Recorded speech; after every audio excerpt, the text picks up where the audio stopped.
Welcome to the Cutting Edge Health Preventing Cognitive Decline podcast. I'm Jane Rogers.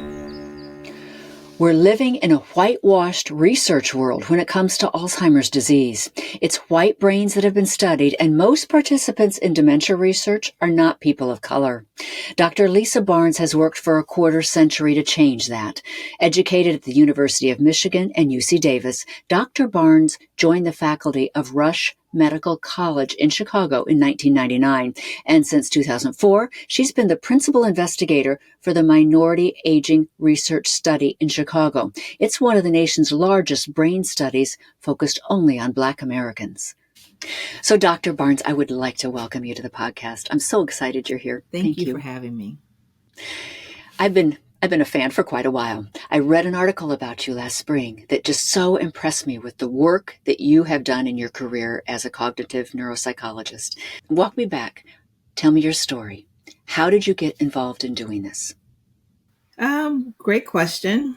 I have always been interested in the brain from like a very, very young age. I thought I wanted to go to medical school, however, to become a neurosurgeon or something, fancy. But after working in a hospital and just really working closely with the elements in the hospital, I realized that wasn't for me. And but I still wanted to study the brain. And I had sort of a seminal event happen in college. I had an opportunity to have an internship with a very famous patient named HM. And this patient actually is in all the textbooks. I've read about him for many, many years, but just the possibility of working with him just never, ever crossed my mind. But I had an internship in Boston where he was being seen as a patient, during the summers. And so just to give you the background on HM, he had intractable epilepsy from a very young age. And it was just so disruptive to his life. Like, 28, 29, 30 seizures a day. So he really could not function. Oh, no. And so they performed an experimental surgery on him where they removed a part of the brain that we now know is important for memory. It's called the hippocampus. They removed it on both sides because that was where they determined was the site of where the seizures were starting.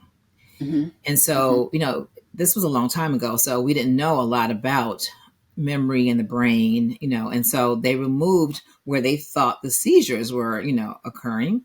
And it happened to be the seat of memory. And he developed a profound amnesia where he could not remember new things, new facts, anything. And so, we learned a lot about amnesia and memory from him. But at that time, he was just in the textbook for me. You know how you go to college, you read all these famous stories. And so just to be able to actually meet him and work with him during my internship was amazing and life-changing because it really solidified for me like, oh my God, this is what I want to do. I want to study memory. And so sort of fast forward, I did all the things that you're supposed to do to go on to school and, get your degree. But I always had my sights sort of on understanding memory. And so I have all these different experiences where I've been able to work with, rare patients who have like, different parts of their brain has been lesioned or removed. And so, trying to understand like, how is that part of the brain responsible for behavior? That's sort of been like my real interest.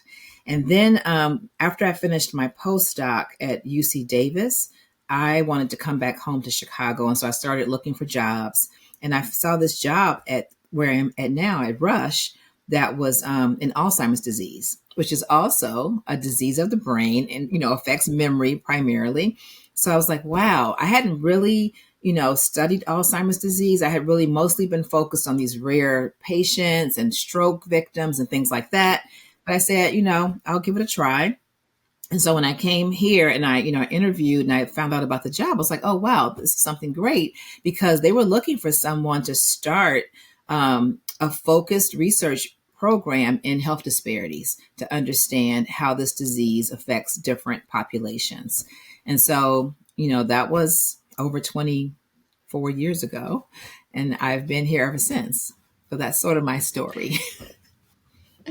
Thank you for sharing that. And over those 24 years, you've done so much. You have written 300 research papers. People don't do that. This is People huge. do that, Jane. You think? Do you sleep? I mean, it's a team science effort. So I think that's, one thing that really needs to be stated is that, in science, we work together. It's a collaborative effort. I'm not sitting at my computer writing 300 papers. I'm working with people, different groups across the country. We're collecting these data and then we're writing the results up. And so this is like a labor of love with thousands of co-investigators across the country. So in this 24 years, you've started something very special. You realized there was a problem, that Black people were not being studied when it comes to Alzheimer's. And so what did you do about it? And you've been very successful. Yeah. So tell me about that project. So one of the things that we learned was that there was this real under-inclusion of Black participants in research. I mean, a long time ago, they were included for the wrong reasons. And so that's part of the reason why they're under-included now, because there's a lack of trust based on how they've been treated. But because Alzheimer's disease is a health disparity, it seems to affect certain populations more than others. I knew that we needed to have more information on Black people. So I went to the community, with my team, and we started to just build relationships with people in the community and to really, try to raise awareness about Alzheimer's disease and to raise awareness about the importance of research and what we were trying to discover. And, it took a couple of years just working in the community, building relationships, building trust. And then when I got my first grant, I went back to the community and said, look, I got this grant, would you like to be in the study? And basically went around to different churches and senior buildings and clubs and fraternities, sororities, anything that caters to older Black adults. I went there and, gave a presentation either on healthy aging or, risk factors for Alzheimer's disease or whatever the community wanted to hear. And then, at the end of the presentation, we recruit for the study. We tell them about it. We invite them to be in. People think about it. Some people sign up right away. Others go home and think about it. But over time, we have been able to get over 800 people in the study who we've been following since 2004. So we're approaching 20 years of data on this population of people. Fabulous. And it took, I was reading, a lot of convincing at the beginning. You've been into all of those 800 homes almost? A lot, maybe not 800. When I first started the grant, it was smaller, right? So it was about 350 people. That was the target goal in the very beginning. And so, over time, the study has grown because people have heard about it and they've told their friends. And so, people are constantly enrolling. So now we're at 800. I could never visit 800 people. But in the beginning, yes, that was important because I really wanted to thank people for believing in us and trusting Rush to be a partner with them. And so after we would go, everything in our study is done in the person's home. So we never have people come to Rush to the hospital, right? We're trying to remove the barrier of transportation that many older adults have and also navigating a complicated medical system, right? So we send our testers out to the person's home at their convenience. And, they do the testing. And then we send a research assistant, we send a nurse, we send a phlebotomist to take blood. And then I would go as the last person on the list. And I was just going to go to thank them and answer questions. And I was planning 15-minute visit. It was never 15 minutes. People were so excited that, the doctor's coming to my house, and then they would see me and they're like, oh, she looks like me, she's like, a granddaughter, right? That was many years ago. So no, they'd still say that. Maybe. But, so I think that was really important for the study though, because it really showed people that we care about them, right? They're not just a data point. And because we're in their homes every year, we have really we've developed this relationship with people. And so even though I don't get to go into the homes now to have these conversations, I do put on these retention events where people, we all, they come together and we share what we've learned in the study. We answer questions. Over time, I have had other investigators bring on studies. So I invite them in to describe what they're doing, what they're learning. It's really been like a sort of a feedback type, situation where we're learning, they're learning. And that's been really instrumental in keeping the study going for so long. I want to find out more about the study and what you're learning. But first of all, tell me why the deep-seated reticence within Black Americans for participating in something like this. Why did you have to overcome that hurdle first? Yeah, there's so many different reasons. And I think the one that people talk about the most is lack of trust in healthcare, in the medical establishment, and in research in particular, because there has been a very, sad history of exploitation and abuse when it comes to research with Black Americans, dating back, years and years before I was even born. Black people were experimented on, like some of the famous studies are with the gynecology studies with Miriam Sims, but there's just so many other areas where they have been experimented on. And so there has been this sentiment that, we're going to experiment on them. We're going to, the Tuskegee, with the Tuskegee, that was huge. And that's been a huge barrier because a lot of people in my cohort are at the age where they remember those things. Right. And so, just trying to overcome all of that. But there's been a sentiment that, I don't want to be a guinea pig, I don't want to be experimented on. So, really being able to be transparent and explain to people like why this is important and what we are looking at specifically, I think has been really good, because a lot of those other studies, there wasn't really a lot of informed consent. People were, enrolled without knowledge of what they were getting into, or they weren't given the results, And so what we try to do in our study is we give first before we ask anything, and then we give back, right? So we're not just going to be a helicopter researcher. We come in when we have the grant money and then they don't see us again. We're there, whether or not we have the grant funding, we're in the community and we are asking questions. We are asking them, what do you want to know about? What's important for your brain health? And then incorporating that into the study. And I think they feel like they have some ownership when we do that, because we're asking questions that they care about.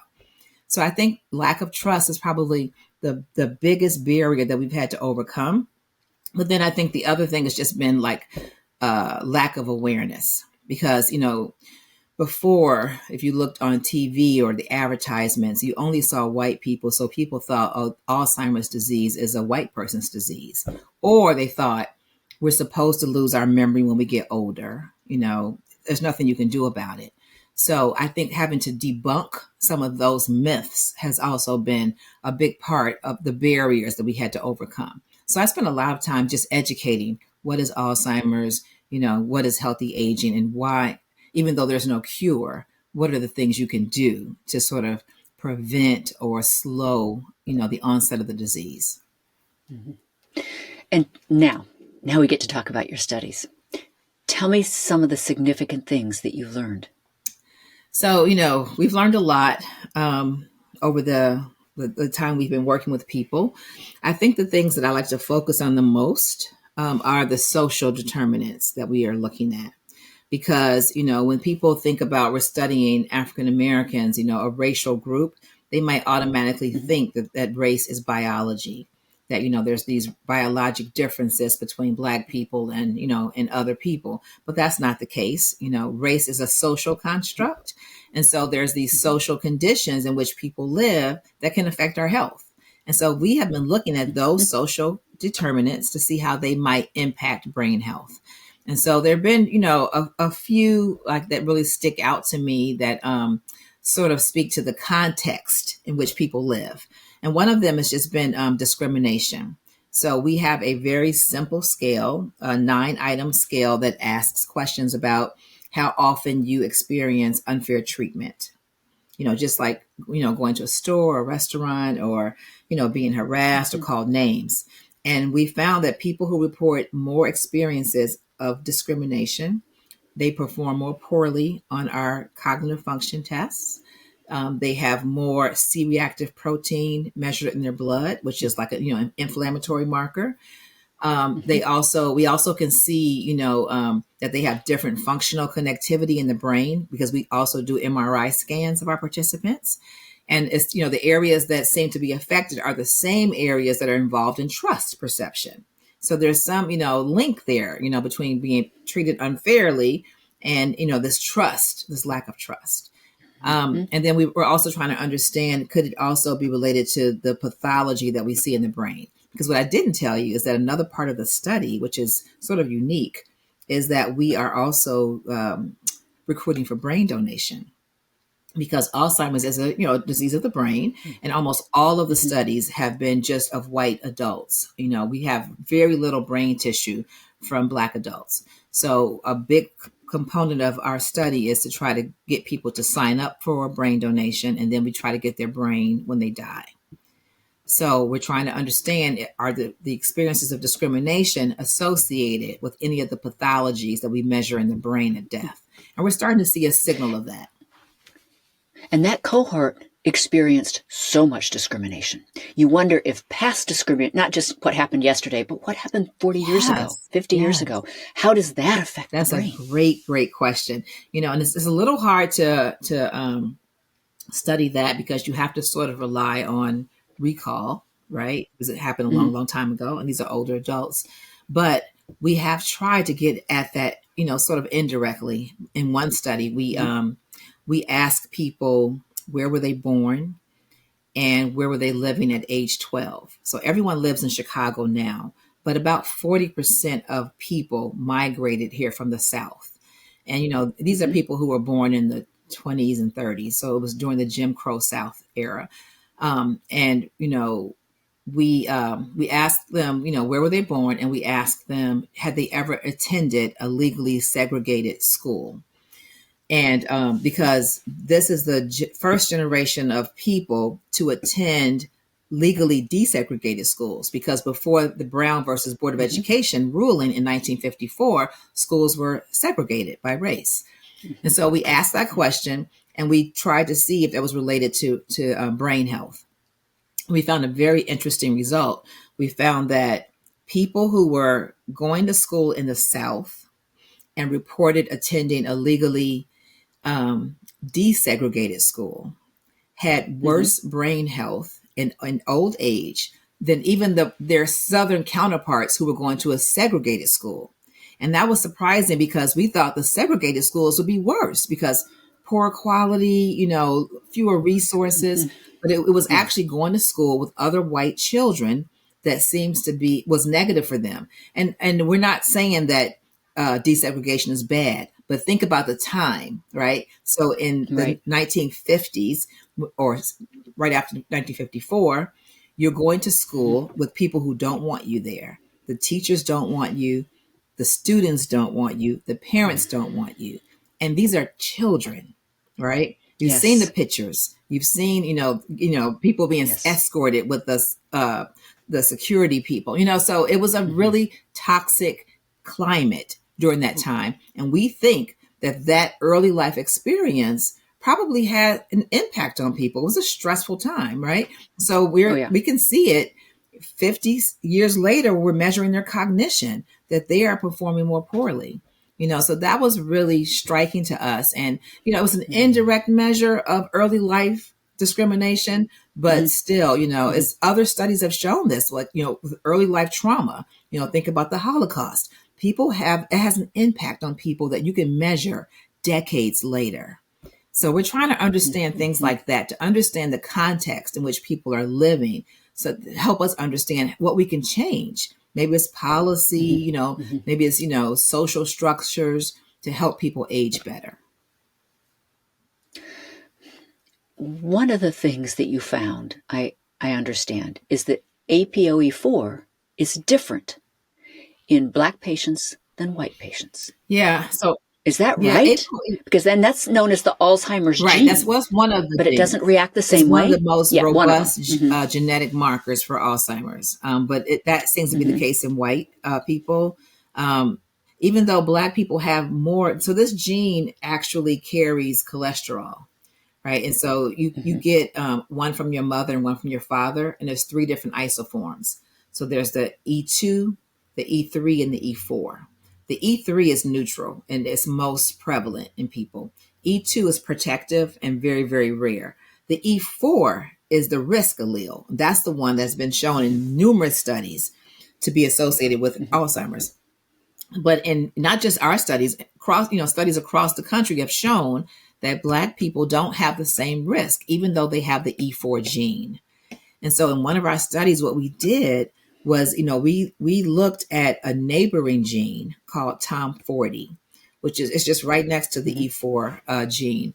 But in white people, those 2 genes are on top of each other. It's called disequilibrium. It's right on top of each other in white people. And since all genetic studies have only included white people, it was thought that the TOM40 gene was doing nothing other than what the E4 was doing. They're doing the same thing, right? But we have a study with Black people, and we look at the pattern of TOM40 and E4, we saw a difference. We saw that some Black people had the same pattern as whites, but others had a different pattern. And it was the people who had this different pattern who were showing a decreased risk in decline or a decreased risk in Alzheimer's. And so what we think is going on, if you think about Black people in America, they came from Africa, right? Going through the slave trade, and there's been a lot of admixture, a lot of mixing of the races. So some people have a pattern that looks very European, and some people have a pattern that looks very African. And so we think it's that admixture that is sort of diluting the E4 effect, or making us look like, making it look like Black people don't have a risk for E4. I think there's a lot more to be learned, but the thing that we learned about that study in particular is that if you don't have the data, you can't see these differences, right? So we just thought for many years that, TOM40 is not doing anything. But if you have people of different races in your study, you can see that there might be different patterns of genes, and how they're distributed. And that might help us understand a little bit more about the disease. So I've also read that you think that Alzheimer's is not more prevalent within the Black community some people think it is. It's like twice as high in the Black community. But but you're not sure about that. I feel like we don't have enough data to say that for sure, right? Because the data that we have does suggest that the risk is about 2 times higher, but there's some issues because a lot of those studies use cognitive testing to make the diagnosis. And we know that Black people perform more poorly on those tests because they have fewer years of education or they have less quality education, right? A lot of the studies are just like one-time measurement, not following people over time. When we follow people over time, we don't see any faster rate of decline in Black people than white people. And you would expect to see a faster rate of decline if there's more Alzheimer's. But I think more importantly than that, when we look at the brains, the pathology in the brain, we don't see any differences in the underlying pathology that causes Alzheimer's. But because we don't have very many studies that have brain tissue, we are really relying on cognitive testing and other things that we can measure while people are living, right?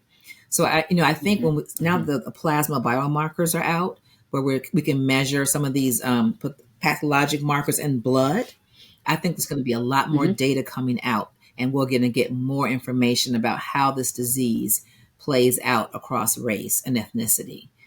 So I'm not saying that it's not true. I'm just saying that we need more data, that I'm not 100% convinced based on what I've seen in the brain that the disease is, more prevalent.